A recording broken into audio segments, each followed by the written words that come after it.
지난 시간에 공부한 올림과 버림, 그리고 앞에서 공부한 반올림까지 해서 올림, 버림, 반올림이 무엇인지 알아봤어요. 다시 한번 복습해 볼게요. 우선 올림이라는 것은 구하려는 자리에 아래 수를 무조건 올려서 나타내는 방법이라고 했지요. 반대로 버림은 구하려는 자리에 아래 수를 0으로 생각해서 모두 버려서 나타내는 방법이라고 했어요. 그리고 반올림은 경우에 따라서 무엇을 해야 하는지가 달랐죠. 구하려는 자리 바로 아래 자리에 숫자가 만약 0, 1, 2, 3, 4라면 그때는 버려줘야 하고 5, 6, 7, 8, 9일 때는 올려서 나타내는 방법이라고 했어요. 올림과 버림을 할 때는 구하려는 자리의 수 아래 수들을 모두 전체적으로 살펴봐야 했었지만 반올림 같은 경우는 구하려는 자리 바로 아래 숫자 하나만 살펴보면 어떻게 하는지를 알 수가 있었죠. 그럼 우리 일상생활 속에서는 올림, 버림, 반올림이 어떻게 쓰이고 있는지 같이 한번 살펴볼까요? 어떤 사진인가요? 자판기의 모습이에요. 자판기에서 800원짜리 음료수를 사기 위해서 내가 지폐만 가지고 있다면 그때는 올림하여 1000원짜리 지폐를 넣어야 하는 것이죠. 생활 속에서 올림이 쓰이는 경우예요. 이번에는 버림이 쓰이는 경우를 한번 살펴볼게요. 친구들 부모님과 함께 슈퍼마켓이나 대형마트 같은 데 가본 적이 있을 거예요. 그럴 때 고기나 과일이나 채소의 가격이 몇십 몇 원까지 나타나 있는 것을 알 수가 있어요. 그럴 때 우리가 몇 원까지 모두 지불해야 하나요? 그럴 수가 없죠. 10원짜리까지만 쓸 수가 있잖아요. 그래서 그럴 때에는 가격에서 10원 미만의 금액을 버림하여 몇십 원까지만 계산할 수가 있는 거예요. 마지막으로 반올림이 생활 속에서 쓰이는 경우에는 무엇이 있을까요? 무엇을 하고 있는 모습이죠? 그래요.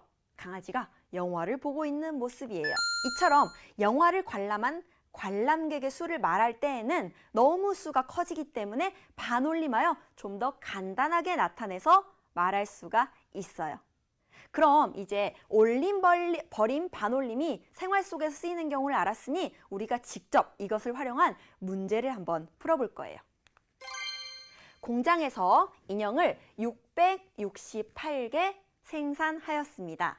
이 인형을 한 상자에 10개씩 넣어 포장하려고 합니다. 포장할 수 있는 인형은 최대 몇 개인지 알아보세요 라고 했네요. 우선 이 문제를 해결하기 위해서는 올림, 버림, 반올림 중 어떤 방법을 사용해야 할지를 정해야 하는 거예요. 문제를 한번 자세히 읽어볼까요?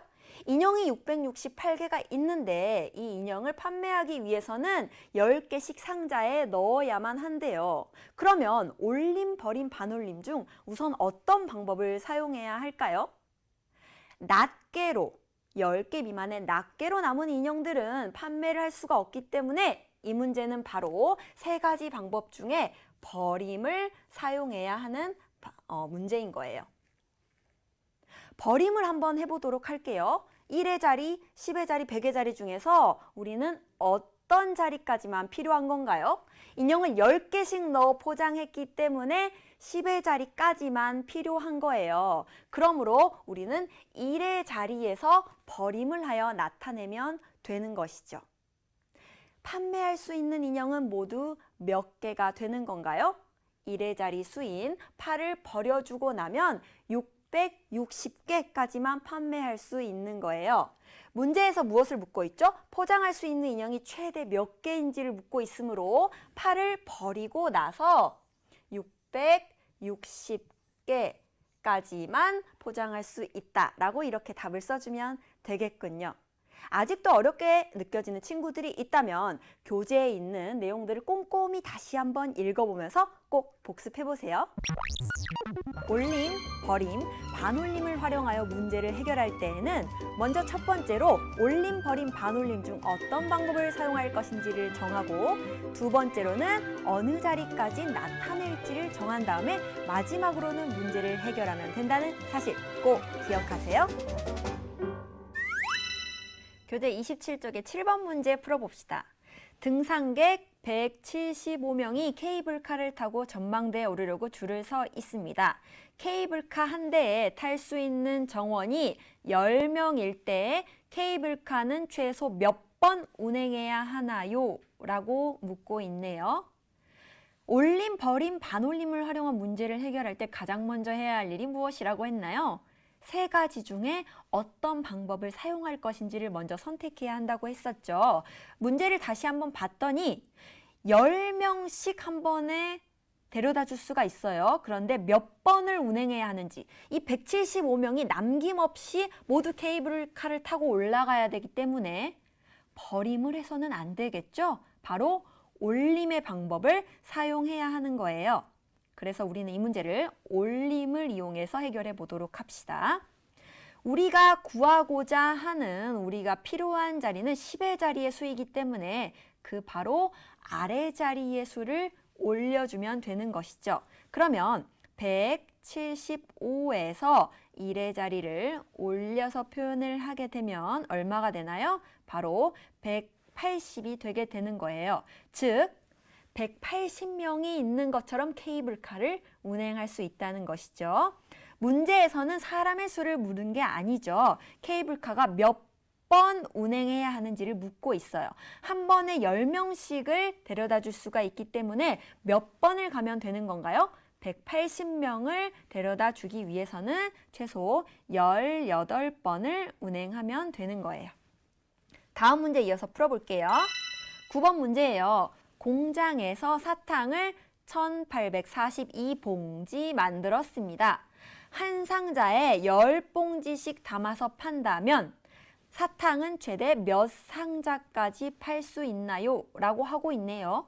이 문제도 앞에서 했던 문제들과 마찬가지로 올림을 사용하면 되는 건가요?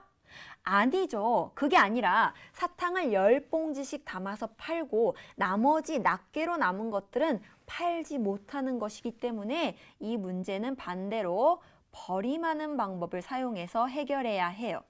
그러면 1842라는 수에서 우리가 필요한 자리는 10의 자리, 10봉지씩 담아서 푼다고 했기 때문에 10의 자리까지만 필요한 거죠. 그래서 우리가 구해야 하는 자리인 10의 자리의 바로 아래 수를 살펴보도록 합시다.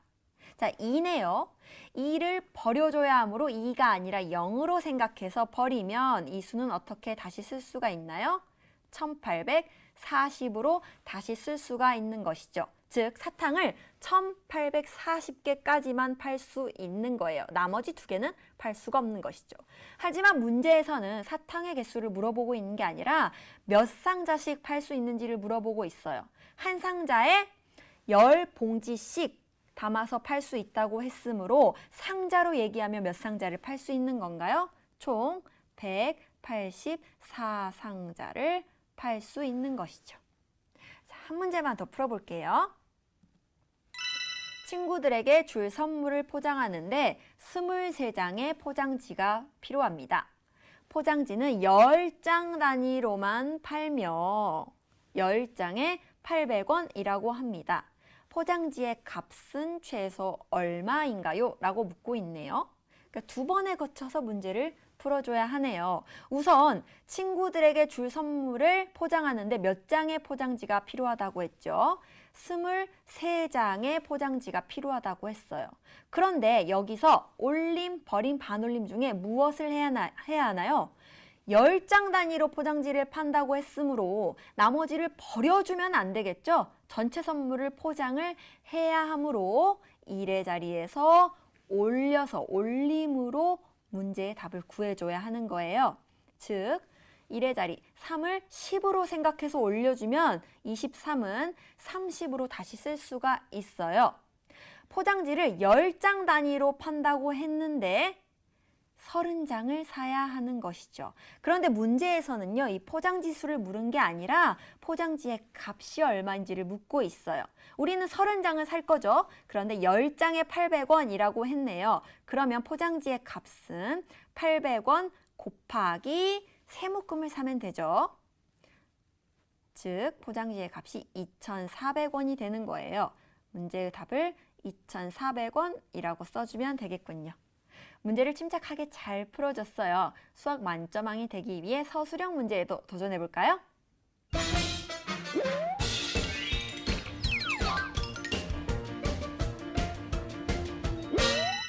교재 29쪽에 3번 문제 풀어볼게요. 만나빵집에서는 도넛 178개를 한 봉지에 10개씩 포장하여 판매하려고 합니다. 한 봉지의 가격이 5,000원일 때 도넛을 팔아서 받을 수 있는 돈이 얼마인지 풀이 과정을 쓰고 답을 구하세요 라고 했네요. 이 문제를 해결하기 위해서는 올림, 버림, 반올림 중 어떤 방법을 사용할 것인지를 먼저 정해야겠네요. 도넛이 178개 있는데 그중에 한 봉지에 10개씩 담아서 팔고 낱개로 남은 것은 사실 판매할 수가 없는 거죠. 그래서 이 문제 같은 경우는 올림이나 반올림이 아니라 버림의 방법을 이용해서 문제를 해결해야 하는 거예요. 자, 버림을 이용해서 문제를 한번 풀어볼게요. 도넛 178개를 한 봉지에 10개씩 몇 봉지를 우선 포장할 수가 있나요? 17봉지를 포장할 수 있죠. 그러면 170개를 판매할 수가 있다는 뜻이에요. 그때 몇 개가 남게 되죠? 8개가 남으므로 팔 수 있는 도넛은 18봉지가 아니라 몇 봉지라고요? 17봉지입니다. 문제에서는 한 봉지에 5,000원씩 팔았을 때 얼마를 벌 수 있는지를 묻고 있죠. 그래서 5,000원 곱하기 17봉지를 계산해주면 되는 거예요. 5,000 곱하기 17을 계산하면 85,000이 나오네요. 즉, 도넛을 팔아서 받을 수 있는 최대의 돈은 85,000원이라고 써주면 되는 거예요. 문제가 복잡해 보이지만 문제에서 구하라고 하는 것이 무엇인지를 파악하고 천천히 문제를 풀면 우리 친구들도 답을 찾을 수가 있을 거예요.